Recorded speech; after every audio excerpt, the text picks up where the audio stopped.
ہزاروں چیزیں فنا ہو جاتی ہے لیکن تیرا فضل ان کو پیر باہر نکلتا ہے۔ رات کے وقت تمام فکریں اور عقلیں نیند کے سمندر میں غرق ہو کر معدوم ہو جاتی ہے، لیکن صبح ہوتے ہی وہ پیر مچھلیوں کی طرح سمندر سے سار نکلتی ہے۔ خزاں میں شاہ اور پتے موت کی دریا میں چلے جاتے ہیں۔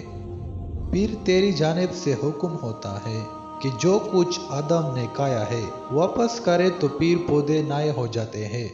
اے انسان، تجھ میں بھی ہر وقت خزاں اور بہار ہے۔ تو بھی قدرت کے اسی قانون کے مطابق نور کے سمندر میں ریاضت کے ذریعے ڈوب جا، تو دل کے باغ کو سبز اور تار و تازہ دیکھ۔ جب آپ کو پروں کے ساتھ پیدا کیا گیا ہے تو پھر ساری زندگی رنگنے کو ترجیح کیوں دیتے ہو؟ انسان کا دل اور نظر قابو میں نہ ہو تو وسوسے پیدا ہوتے ہیں۔